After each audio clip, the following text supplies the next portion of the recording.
Judulnya membangun kehidupan doa pribadi. Ada file baru, satu file. Membangun kehidupan doa pribadi. Selamat pagi semuanya, shalom. Sekali lagi, 1, 2, 3. Haleluya. Sekali lagi masih belum penuh ya. 1, 2, 3. Oke, muka sudah semangat tapi mukanya penuh sukacita ya. 1, 2, 3. Oke, kasih senyum kanan kirinya dulu. Tunjukkan sukacitamu. Oke, sekarang sama-sama sekali lagi. 1, 2, 3. Haleluya. Tepuk tangan untuk Tuhan Yesus Kristus. Hari ini kita mau bicara satu kebenaran firman Tuhan. Judulnya apa? Sama-sama dibaca. 3, 2. Amin. Ya, tema ini sebenarnya sudah pernah saya sampaikan beberapa waktu yang lalu di dalam buku seri tentang bagaimana berdoa. Tetapi saya ambil dari buku yang berbeda. Kebetulan ada satu buku rangkaian 21 hari prayer and fasting, doa dan berpuasa. Awal tahun biasanya ada hal ini. Mari kita buka Alkitabnya dulu ya. Buka Alkitabnya dulu dari Mazmur pasalnya yang ke-5. Mazmur pasalnya yang ke-5 ayatnya yang ke-4. Mari kita buka dengan iman, dengan amin. Mazmur 5 ayat 4. Semua sudah ketemu? Katakan amin. Amin, puji Tuhan. Mazmur 5 ayat 4 masih belum pindah, ada di dalam perjanjian lama, lupa. Ya, Mazmur 5 ayatnya yang keempat sudah ketemu, bersama-sama kita baca ya. Sudah ketemu semuanya? Mari kita baca bersama-sama. 3, 2.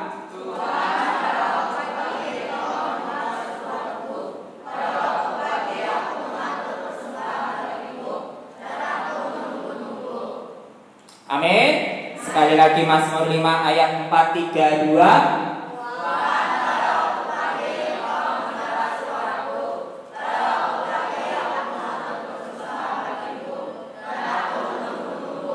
Yes, amin. Oke, mari tolong dibaca Yunike kata-kata di dalam titik ini. Seperti yang dilakukan Daud yang selalu mencari Tuhan untuk mengawali harinya, kita mau datang kepada Tuhan di awal tahun ini. Di dalam perjanjian lama persembahan yang diberikan berupa binatang korban yang disembelih di atas mezbah, tetapi saat ini kita menaruh doa-doa kita sebagai persembahan di hadapan Tuhan. Jadi kalau pada zaman dulu ya, orang-orang memasuki tahun yang baru, mereka mempersembahkan apa? Binatang korban sebagai ungkapan syukur atas tahun yang sudah berlalu dan mau melakukan tahun yang akan datang. Ya, ini bukan tahun baru, kita sudah lewat, tetapi nilai-nilai ini mau saya tanamkan sama kalian. Bahwa kenapa kita harus membangun kehidupan doa kita, karena satu. Katakan sama-sama apa ini? Aku menunggu. Siapa yang menunggu? Saya atau siapa? Siapa yang menunggu? Berdasarkan Mazmur pasalnya yang ke-5 ayat 4, siapa yang menunggu? Gampang sekali. Siapa yang menunggu? Dikatakan Tuhan pada waktu pagi engkau mendengar. Siapa yang menunggu? Siapa yang menunggu? Siapa yang menunggu? Tuhan. Tuhan sudah menunggu kita setiap hari. Dia menunggu kamu di ruang doa, dia menunggu kamu di kamarmu, dia menunggu kamu di setiap waktu. Bagaimana kamu datang mengungkapkan rasa syukurmu, seruanmu, apa keluh kesahmu? Itulah kenapa termasuk Daud lakukan ini setiap tahun, setiap hari, setiap waktu. Amin. Amin. Tapi kita sekarang tidak perlu persembahkan korban lagi, karena korbannya sudah diganti sama tubuh Yesus Kristus. Darahnya sudah dicurahkan sehingga engkau langsung bisa bicara sama Tuhan sendiri. melalui Yesus Kristus di dalam apa? Doa kita. Lanjut. Tolong dibaca, ya, Ruth. Mengapa doa disebut sebagai persembahan? Mengapa doa disebut sebagai persembahan? Karena dalam doa kita memberikan korban pujian dan penyembahan kepada Tuhan. Lanjut. Korban pujian, kita diciptakan untuk kemuliaan-Nya. Ketika kita memuji Tuhan, artinya kita mempersembahkan apa yang menjadi milik Tuhan, yaitu segala pujian dan kemuliaan. Pujian yang merupakan bentuk pengakuan kita akan segala perbuatan Tuhan harus keluar dari hati kita yang terdalam. Oke, coba dibuka Yesaya pasalnya yang ke-45 ayatnya yang ke-7. Yesaya 45 ayatnya yang ke-7. Yesaya pasalnya ke-45 ayatnya yang ke-7. Jadi kenapa kita berdoa itu adalah bentuk persembahan? Jadi jangan kamu pikir hanya orang Kristen kelihatannya yang mengenal, ya, yang mengenal doa itu adalah persembahan. Mari kita lihat Yesaya 45 ayat 7. Sudah ketemu semuanya? Katakan amin. Mari kita sama-sama baca 3-2. Bersama-sama kita baca 3-2.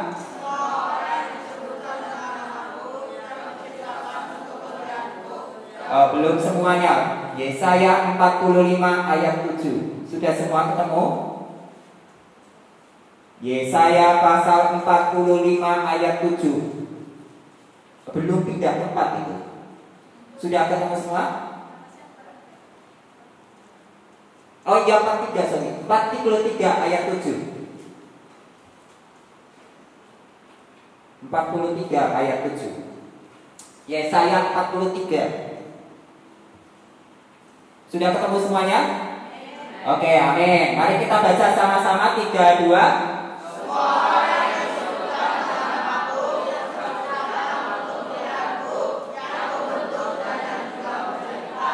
Sekali lagi 3-2.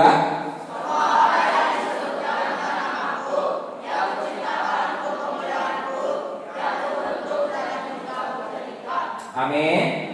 Saya diciptakan untuk kemuliaan Allah. Jadi kalau saya diciptakan untuk kemuliaan Allah, tubuh dan pikiran saya termasuk jiwa dan tubuhku adalah milik Tuhan. Maka aku mempersembahkan hidupku seluruhnya untuk Tuhan. Nah, jadi karena kita sekarang tidak perlu mempersembahkan korban seperti pada zaman dulu, maka tubuh dan hidup Tuhan itu persembahan yang hidup. Amin. Kenapa kita datang sama doa itu bentuk persembahan yang paling sederhana dari orang percaya. Katakan bentuk paling sederhana persembahan. Yaitu doa. Katakan doa. Jadi waktu doa hanya orang Kristen, saya yakin dan percaya. Coba lihat sekelilingmu dan dengarkan kata-kata orang di sekelilingmu. Sebenarnya orang datang berdoa itu untuk apa sih?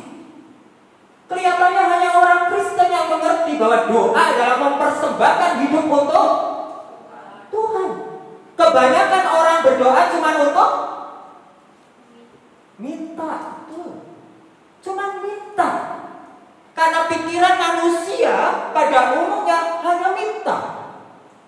Tapi Alkitab bilang kita bukan minta. Kita diberi bahkan sebelum kita minta. Tapi kamu tidak mengetok, pintu tidak akan di. Nah, Bang Jani sering bicara tentang doa pintu diketok.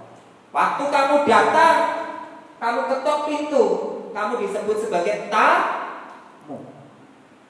Kamu datang sama Tuhan. Oke, itu gak usah dibahas lagi. Kita lanjutkan lagi. Berikutnya, Timok, baca.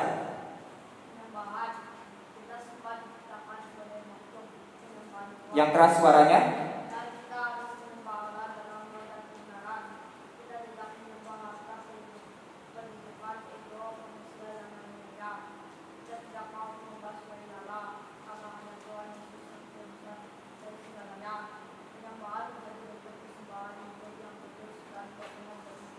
Amin. Ya, kita kalau diingat ayatnya kalau perlu dicatat di situ, tapi kita tidak usah baca karena ini sering kita bicarakan.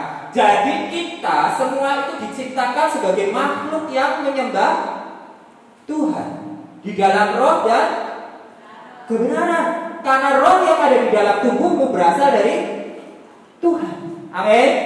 Makanya waktu kita datang sama Tuhan berdoa, kita harus sadari dulu kata-kata yang pertama tadi, yaitu Allah menunggu. Menunggu apa? Menunggu pujianmu. Menunggu apa? Menunggu penyembahanmu. Amin. Amin. Puji Tuhan, kita punya Allah yang luar biasa, Allah yang mengajar kita untuk senantiasa memuji dan menyembah Dia. Lanjut, yang berikutnya. Esra, tolong dibaca. Yang keras suaranya.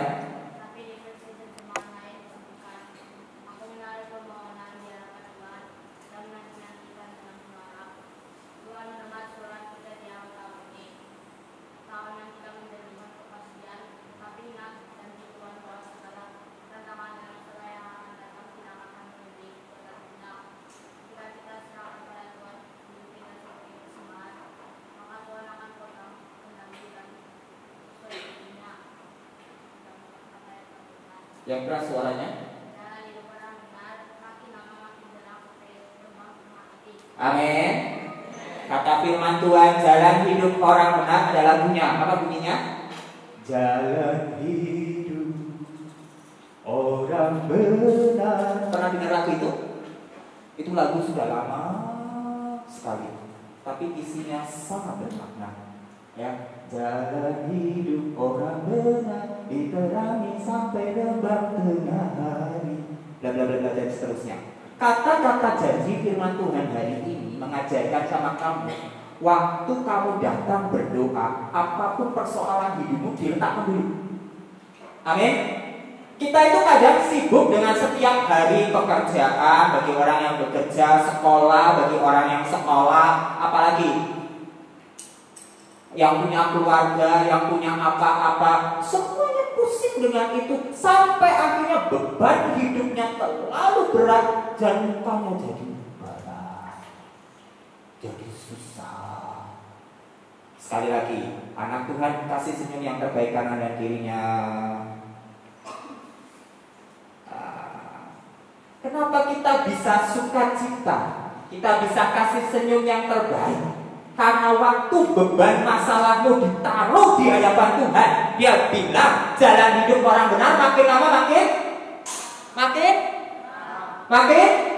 berat. Sampai rembang tengah hari. Ada yang tahu artinya rembang tengah hari? Sampai mataharinya masih kelihatan tapi sudah mau turun. Kata Tuhan, jalan hidup orang benar makin lama makin terang sampai rembang tengah hari. Artinya apa? Artinya orang percaya yang sungguh-sungguh setiap hari meletakkan hidupnya di hadapan Tuhan dengan pujian dan penyembahan, dia diberi janji hidupnya semakin terang, hidupnya semakin jadi berkat, hidupnya diangkat beban masalahnya. Jadi kata siapa anak kecil tidak punya masalah? Siapa di sini yang mengatakan hidupku setiap hari ada masalah tapi tangan Tuhan bekerja? Angkat tangan. Puji Tuhan. Masalah PR ya. Oh, tugasnya guru yang sangat berat ya. Every day gitu ya. Tapi jangan khawatir. Kata Tuhan, jalan hidup orang benar makin lama makin terang sampai rembang tengah hari. Syaratnya satu, datang ke ruang doa, bertekuk lutut, kasih pujian, kasih penyembahan dengan penuh ungkapan yang sungguh dari hati. Amin. Amin. Maka engkau akan diberi selalu sukacita, diberi selalu kehidupan yang penuh makna. Amin. Banyak orang hidupnya tidak seperti ini karena dia lupa Tuhan. Lanjut. Yang kedua, Mazmur pasal 25. Mazmur pasalnya yang ke-25, ayatnya yang keempat. Hari-hari ini adalah hari-hari yang luar biasa. Yang kamu perlu ingat adalah bahwa setiap harinya kita dilewati dengan banyak cerita, Dan hari-hari ini adalah hari-hari yang kata firman Tuhan, hari-hari yang jahat, hari-hari yang sulit. Tapi kita percaya tangan Tuhan bekerja. Mari buka Mazmur pasal 25 ayatnya yang ke-14. Mazmur 25 ayatnya yang ke-14. Sudah ketemu semuanya? Sudah ketemu semuanya? Katakan amin. Puji Tuhan.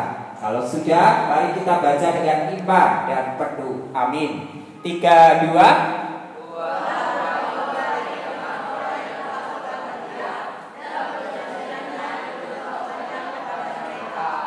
Sekali lagi 3, 2.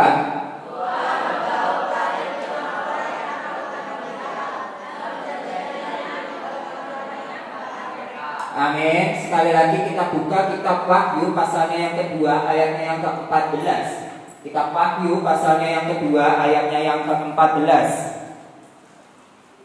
Kitab Wahyu pasalnya yang kedua ayatnya yang ke-14.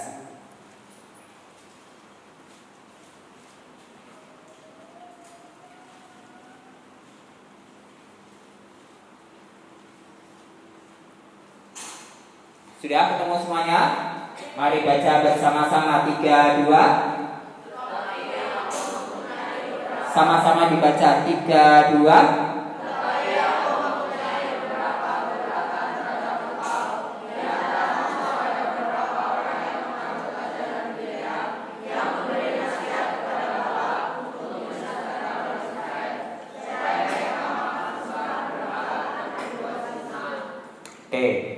Dari kata-kata firman Tuhan hari ini ada kata-kata yang penting. Coba dibaca dulu. Songhun. Meninggalkan adalah melepaskan, melelehkan, melupakan, membuang, melantarkan yang artinya itu terjadi dari pihak yang melakukan. Kita akan mengalami hari ini kalau kita tidak dengan sengaja terus menjaga persekutuan dengan baik. Tadi di awal sebelum kita baca Alkitab saya bilang hari-hari ini adalah hari yang jahat. Hati-hati. Setiap hari-hari kita di dunia yang penuh dengan dosa ini, hari-hari kita itu penuh dengan kejahatan. Kejahatan dalam arti apa? Mencuri? Bukan. Membunuh? Bukan. Walaupun iya, faktanya iya, ada. Bahkan kadang-kadang semakin gak usah nonton TV makin kita stres lihat berita. Tetapi yang saya mau bilang kejahatannya itu apa? Kejahatan itu kuasa yang gelap yang mau merebut anak-anak Tuhan, menjauhkan diri kita dari siapa? Dari Tuhan. Contoh paling sederhana, dikatakan di sini kan meninggalkan itu sama saja apa? Melepaskan, melalaikan, melupakan, membuang, menyatakan. Siapa saat ini suka lalai kalau berdoa? Siapa yang suka lalai kalau belajar? Siapa yang suka lalai kalau kita melakukan hal-hal yang baik? Ada? Puji Tuhan, tidak ada. Tapi siapa yang selalu ingat berdoa? Siapa yang selalu ingat belajar dengan sungguh? Siapa yang selalu ingat kalau kita itu melakukan hal-hal yang baik? Angkat tangannya. Oh puji Tuhan, anak Tuhan selalu anak Tuhan. Tepuk tangan. Luar biasa. Tapi ada banyak orang dengan sengaja lalai. Lalai itu artinya apa? Bukan cuma sekedar tidak mau masuk ruang doa, tapi membuang Tuhan dari hidupnya. Dosa apa dosa banget? Kata Alkitab itu sama dengan menghujat Roh Kudus. Dosa yang tak terampuni, dan kita itu sedang diseret ke sana. Jadi dosa yang tak terampuni itu apa? Membunuh? Bukan. Membunuh masih diampuni, tapi jangan coba-coba mau melakukan sesuatu yang jahat ya. Menipu masih bisa diampuni, bahkan Daud berzina masih diampuni. Tapi menghujat Roh Kudus artinya apa? Menganggap Tuhan sudah bukan bagian hidupnya. Celakalah engkau.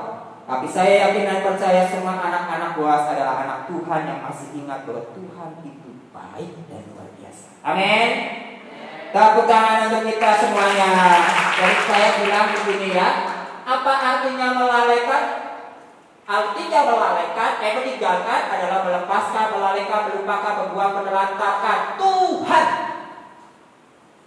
Menelantarkan Tuhan, bayangkan Tuhan ditelantarkan ke kurang ajar banget ya. tapi anak Tuhan sebaliknya. Mari kita lihat berikutnya. Sampai di mana tadi? Oke, Rudia.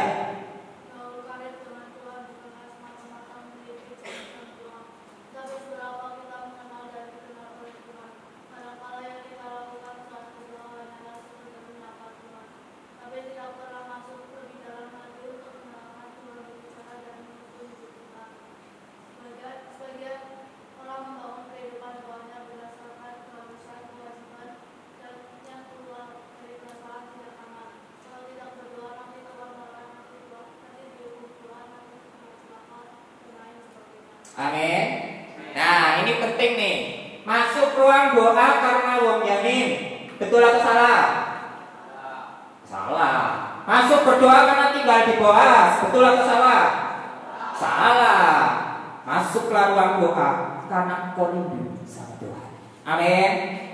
Nah, tapi puji Tuhan, tempat ini walaupun mungkin di antara kamu saya yakin dan percaya kamu itu gak jujur. Masuk ke ruang doa karena wong jamin, iya.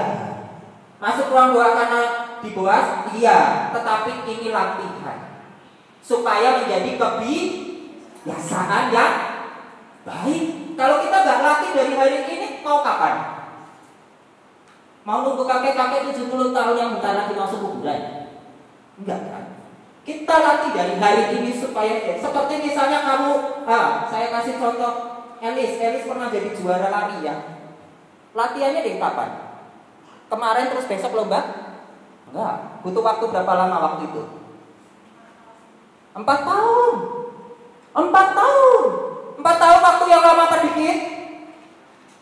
Lama apa dikit? Puji Tuhan, engkau dilatih dari sejak bayi seperti Yakin, Rebeka, Deborah masuk ruang doa. Saya yakin dan percaya masa tuamu akan selalu punya keinginan dan kerinduan yang luar biasa. Amin. Tepuk tangan. Karena everyday setiap hari kamu dibiasakan berdoa. Saya pernah ketemu seorang anak muda umurnya sekitar 30-an tahun. Karena dari kecil bukan dari keluarga Kristen dan dari kecil tidak biasa berdoa. Waktu berdoa dia merasa aneh. Yang lain kanan kiri, haleluya. Ya bingung. Kayak sesuatu yang tidak nyaman dan tidak enak. Karena belum biasa, tapi kamu jangan tengking dia kerasukan setan ya. Memang dia belum biasa.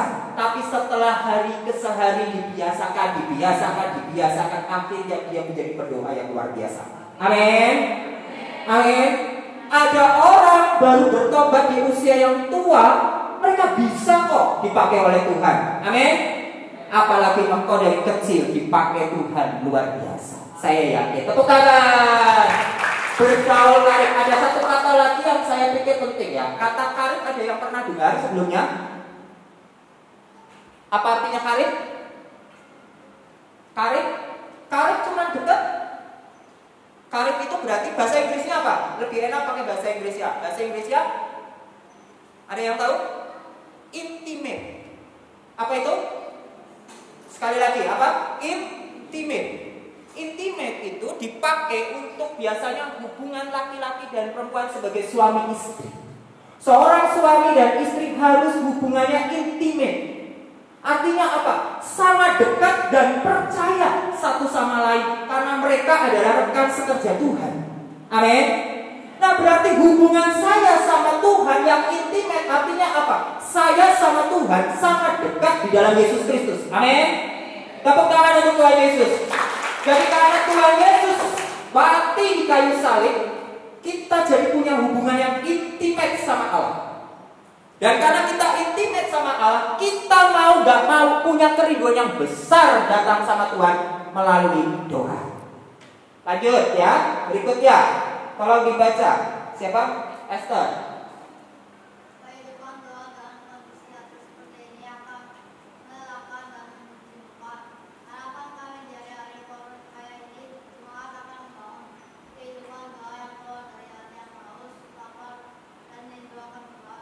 Oke, ini adalah tema yang memang dibawakan tentang doa puasa. Jadi, tapi ada satu kata yang penting yang mungkin bisa engkau praktekkan dalam kehidupanmu sehari-hari. Walaupun di gereja-gereja tertentu ada tahun-tahun tertentu, ada tanggal-tanggal tertentu adalah tahun doa dan puasa, ya. hari doa dan puasa. Biasanya 21 hari, 30 hari, sampai 40 hari seperti Tuhan Yesus lakukan. Tapi engkau bisa jalankan hari ini juga. Misalnya contoh nih, saya besok mau masuk, misalnya contoh ya, saya pernah lakukan ini khususnya untuk mau masuk ujian. Ujian apa? Biasanya ujian besar.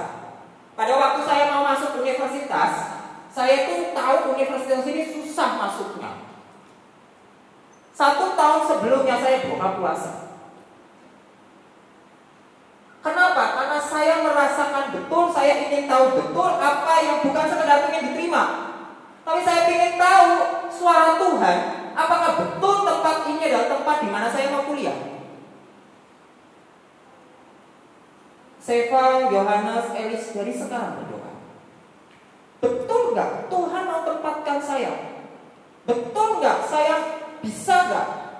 Saya yakin dan percaya kalau anak Tuhan, engkau pasti bisa.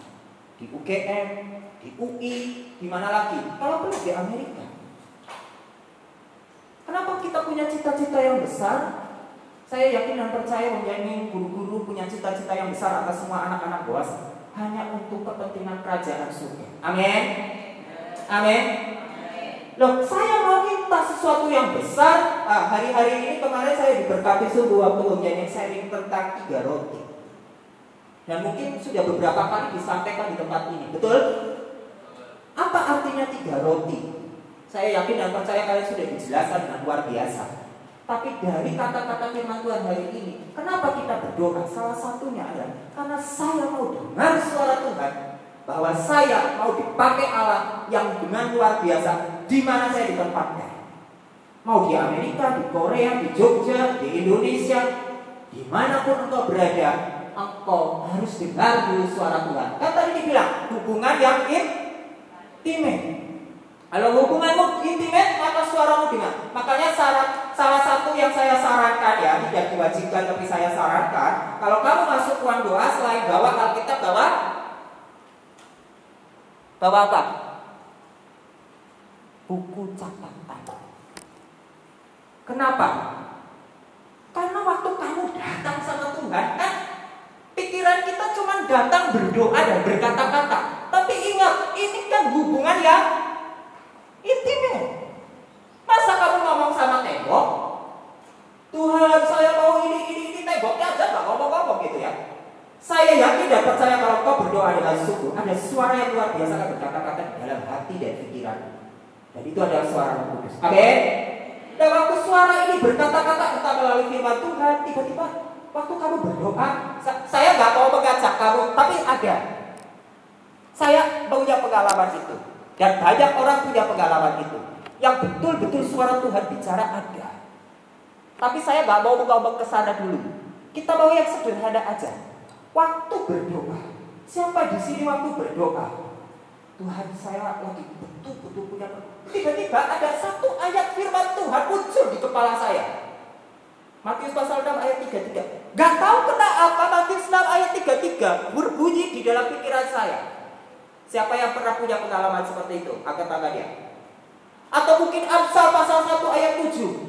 Waktu itu saya lagi merasa, aduh matematikaku kok 50, 30, 40. Ya Tuhan, ampuni saya, dosa apa aku gitu ya. Tiba-tiba Amsal 1 ayat 7 takut akan Tuhan adalah permulaan pengetahuan. Firman-Nya bunyi di dalam kepala saya tanpa saya pikirin. Itu suara Tuhan, itu suara Roh Kudus. Amin. Itu caranya kita berkomunikasi sama Tuhan Yesus. Tapi Tuhan Yesus bisa bicara langsung sama kamu? Bisa. Masalahnya kamu siap apa enggak? Coba bayangkan, Elis lagi berdoa, Tuhan, aku ingin punya pacar gitu ya. Pacarnya begini. Tiba-tiba, ya 3 tahun lagi kamu dapat pacar.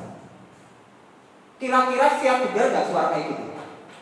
Ayo kata kamu lagi dari waktu saya yakin dan percaya.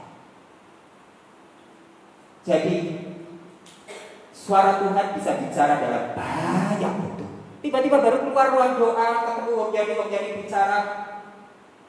Apa misalnya bicara, kasih hadiah sesuatu. Wah, ini jawaban Tuhan.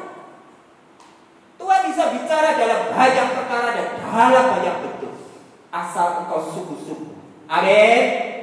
Amin. Karena kita sedang berbicara secara intim kok sama Tuhan. Lanjut. Mari kita buka Daniel pasalnya yang ke-6 ayat yang ke-11b. Daniel pasal yang ke-6 ayat 11b kita baca dengan cepat saja. Masih ada 2 topik lagi.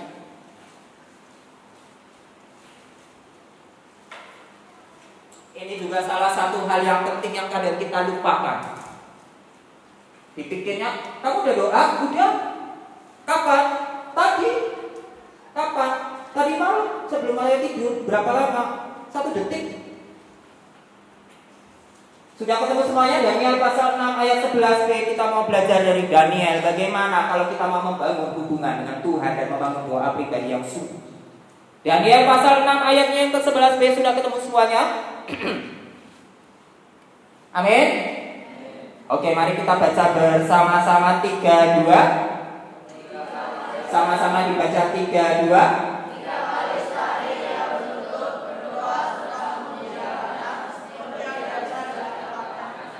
Amin. Oke, coba lanjutkan. Grace, dibaca.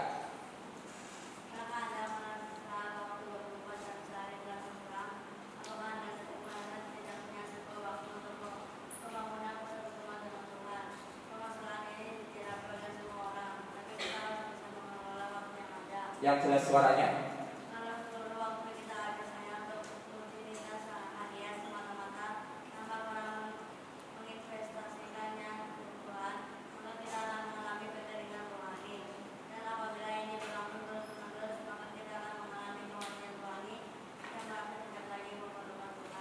Hati-hati waktu kita berdoa, kita punya kerinduan yang besar sama Tuhan. Amin.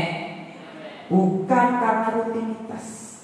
Mentang-mentang tinggal di Boas, mentang-mentang orang tinggal di gereja, atau mentang-mentang orang Kristen yang keluarganya sangat Kristen banget, jadi mengharuskan tiap hari berdoa. Kata firman Tuhan hari ini dikatakan Daniel pasal 6 ayat 11, 3 kali sehari ia berlutut berdoa. Siapa yang berlutut dan berdoa?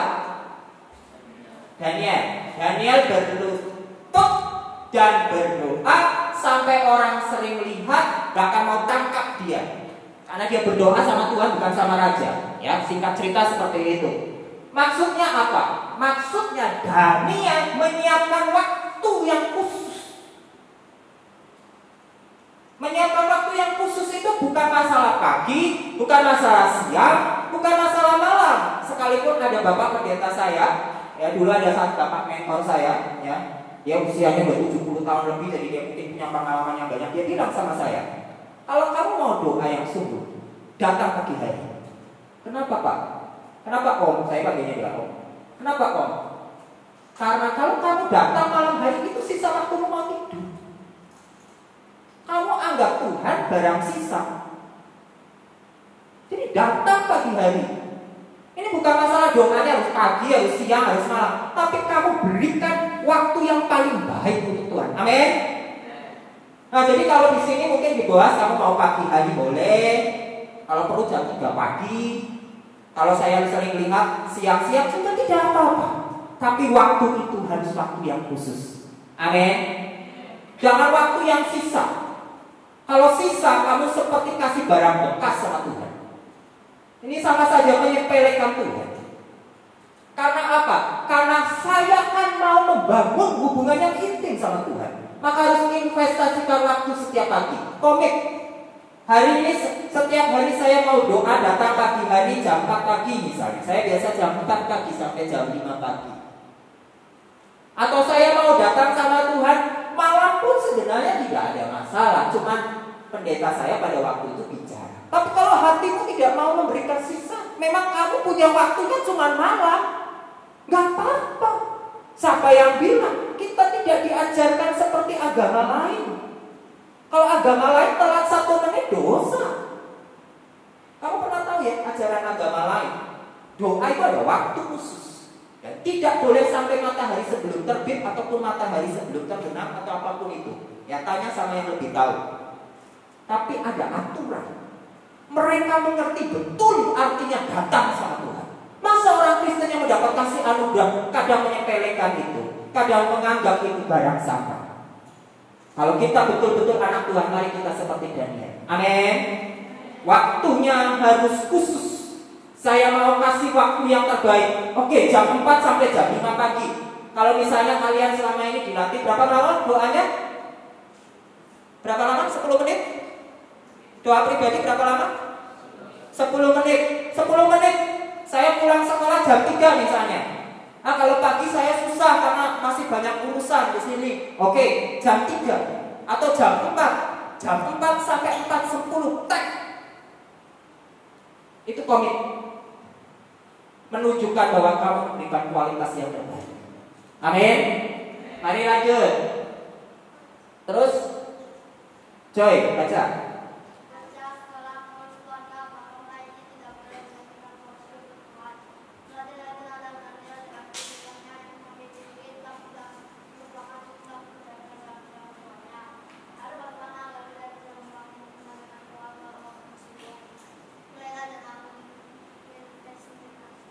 Menginvestasikan. Oke, sebelum ke berikut ini.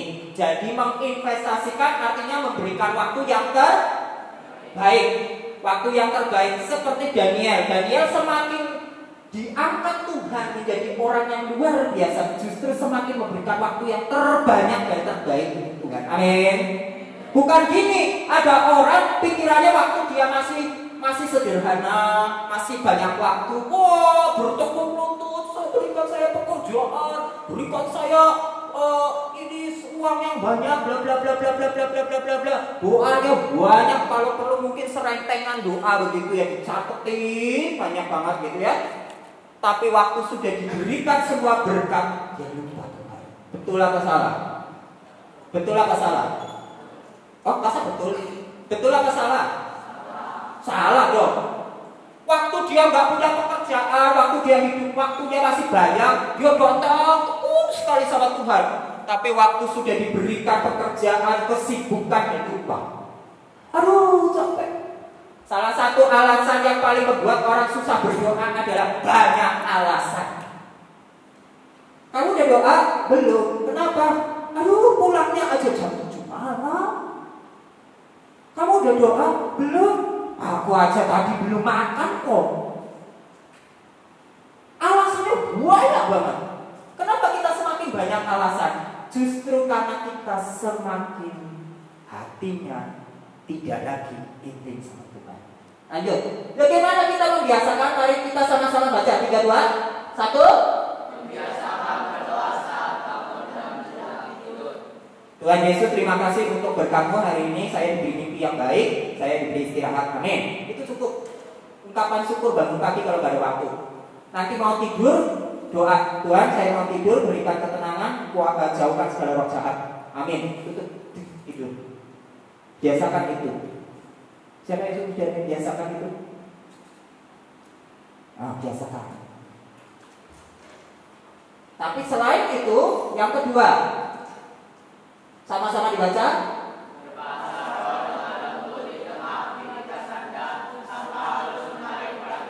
Ingat, doa itu bukan pamer. Ini rohani. Berbahasa roh adalah bentuk ungkapan pribadi atas segala macam pergumulan hidup yang tidak bisa terkatakan. Yang ketiga, sama-sama dikatakan 3, 2.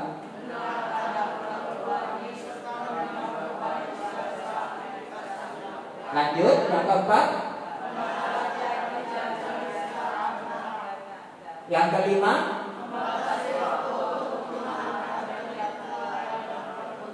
Puji Tuhan, nggak ada gadget yang terlalu banyak di sini ya. Gadgetnya diatur. Nah, saya pernah bicara ini sama mungkin juga sama banyak orang. Saya mungkin memang agak susah ditelepon. Karena apa? Karena saya kalau nggak masuk rumah, HP-nya saya matikan. Kenapa? Karena salah satunya saya pernah dikasih nasihat, jauhkan segala gangguan, kecuali hal penting sekali saya memang pegang ya. Tapi kalau lagi Memang saya butuh rehat, istirahat, butuh waktu untuk tenang, berdoa. Jauhkan ini semua ya. Karena ini akan mengganggu, kecuali ini dipakai. Bahkan kalau biasanya saya pakai battery lagu pun saya matikan internetnya. Karena ini akan mengganggu, khususnya untuk orang-orang dengan kebiasaan hidup zaman sekarang. Lanjut, yang keenam. Nah ini agenda atau gadget kalau zaman sekarang ini lebih baik pakai agenda buku ya. Kenapa? Karena supaya tadi saya bilang waktu doa ada di depan kita ada apa? Waktu masuk ruang doa ada dua hal paling tidak. Apa saja? Alkitab sama kalau perlu air minum. Ya, supaya kamu nggak kehausan. Ya, buku agenda, buku tulis, sama Alkitab supaya kau bisa mencatat berkat-berkat Tuhan dan mendengar suara Tuhan. Lanjut, sama-sama dibaca. Tolong dibaca, Louis.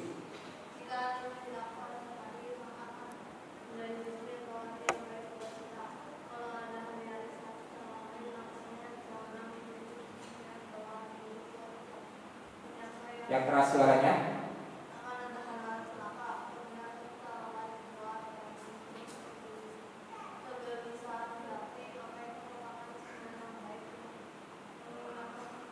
Kalau ada suara hati yang kadang-kadang, ini salah satu catatan bagaimana kita mengukur kerohanian kita gampang. Biasanya kalau kita baru melakukan dosa atau melakukan hal-hal yang tidak baik, termasuk meninggalkan doa, maka ada satu suara atau ada rasa tidak nyaman. Nah, ini adalah sinyal yang baik dari Roh Kudus. Amin. Tidak nyaman, misalnya baru bohong aja. Baru bohong aja ini gampang saya bisa mengukur ya.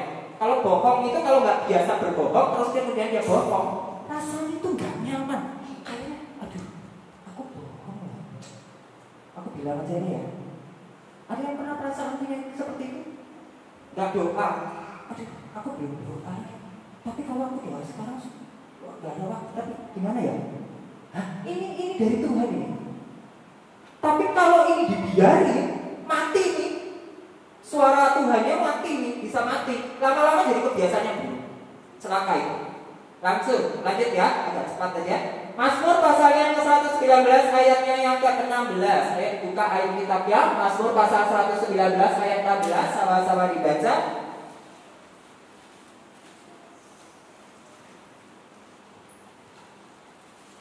Mazmur 119 ayat 16.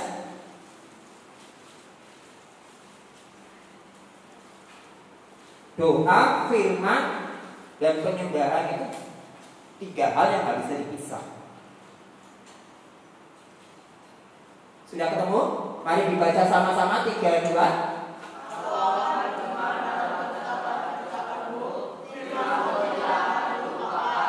Oke, lanjutkan, tolong dibaca. Iya. Iya.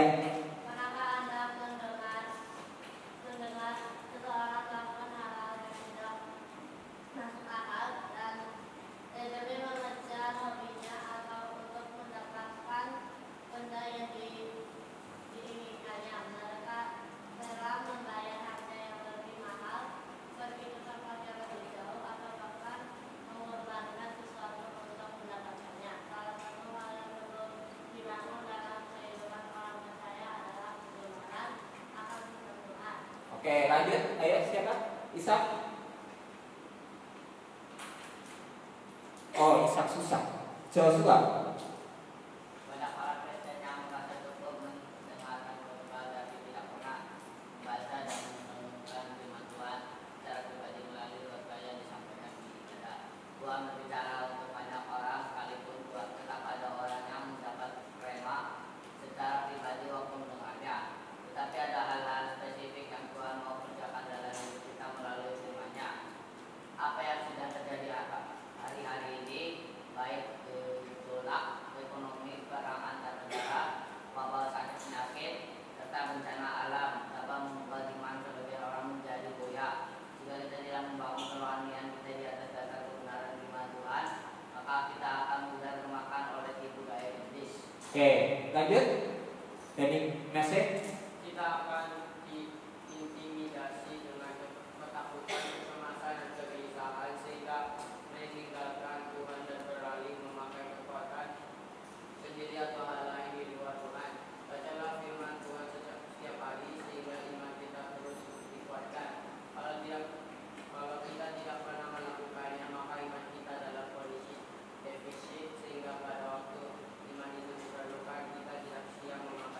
Ya, defisit itu artinya imannya turun, ya. Jadi gini, doa, firman, pujian, penyembahan tidak bisa dipisah. Sekalipun itu bisa dalam waktu yang berbeda dalam satu hari. Ya. Saya doa jam segini-segini, saya puji penyembahan, kemudian saya baca firman di waktu tertentu, saya atur. Tetapi itu saling berhubungan. Amin. Karena waktu kita berdoa dan memohon, di sana Tuhan bicara melalui firman-Nya. Amin. Mari lanjut ya. Terakhir, Efesus pasal 4 ayat yang ke-1. Efesus pasal 4 ayatnya yang ke-1.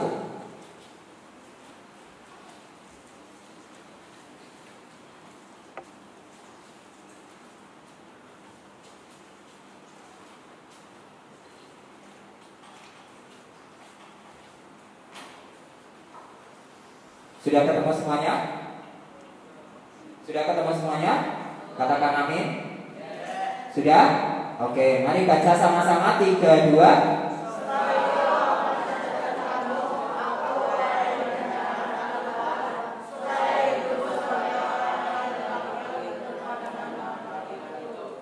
Suaranya yang lebih keras lagi. 1, 2, 3.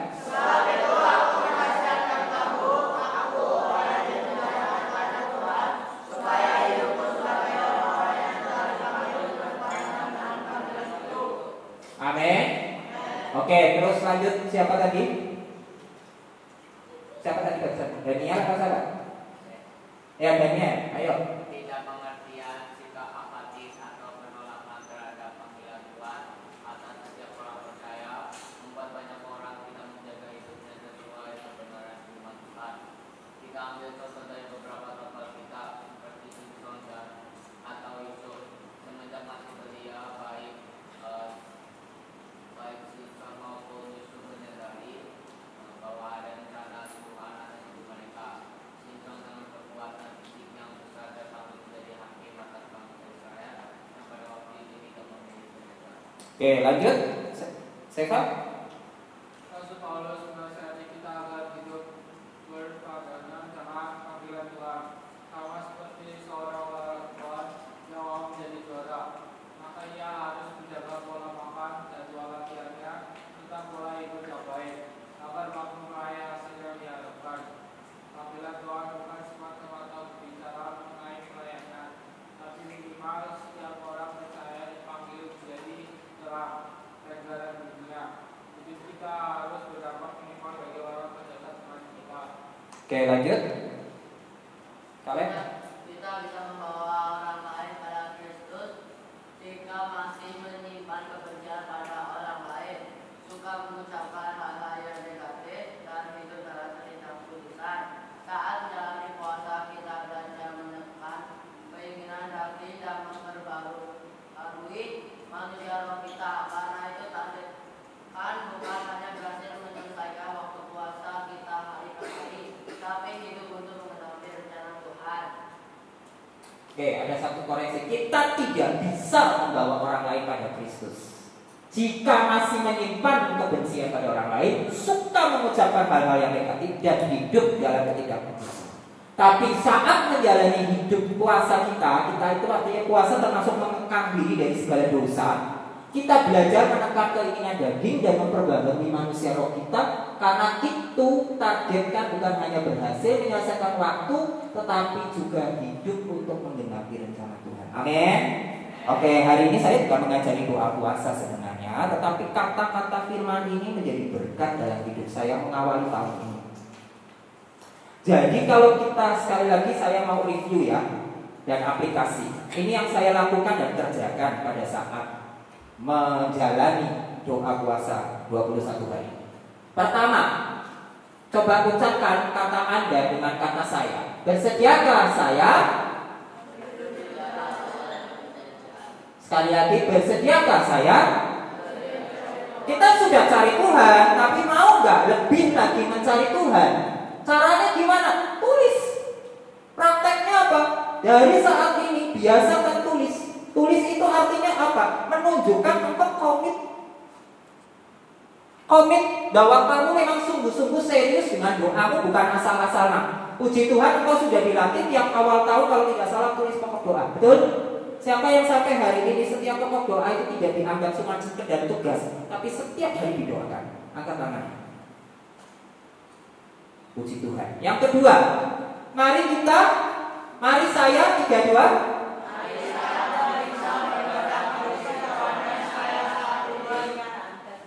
Mari saya memeriksa bagaimana kondisi rohani saya saat ini dengan cara apa? Tulis komitmen saya untuk membangun kehidupan doa secara rutin. Saya mau berdoa jam segini. Saya mau doakan ini. Yang ketiga, investasikan waktu untuk mencari Tuhan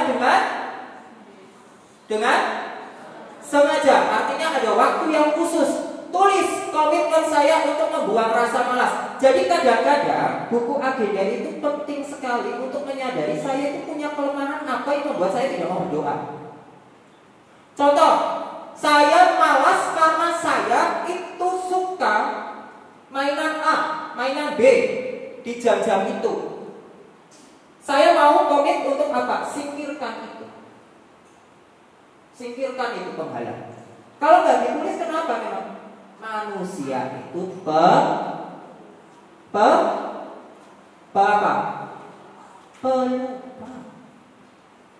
Manusia itu pelupa dan sengaja melupakan.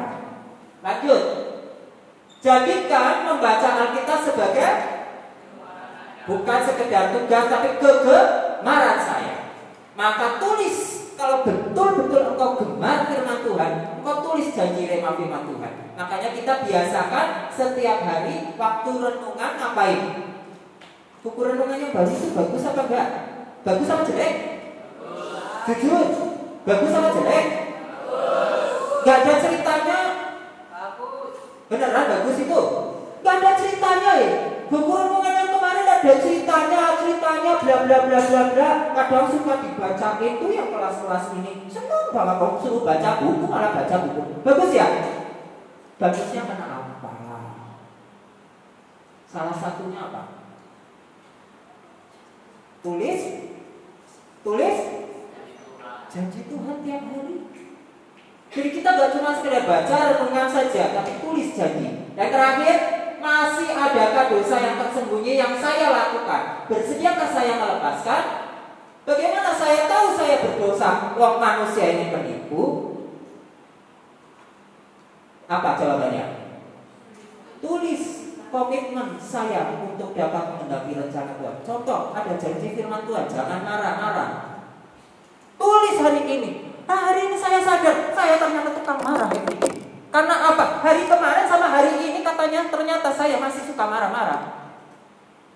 Padahal ada janji firman Tuhan bilang jangan marah-marah. Tapi saya tulis hari ini saya masih marah, besok masih marah, besok lusa masih marah. Tapi ada perbaikan. Kalau anak Tuhan. Amin. Nah, oke. Mari kita tutup di dalam doa. Semua bangkit berdiri.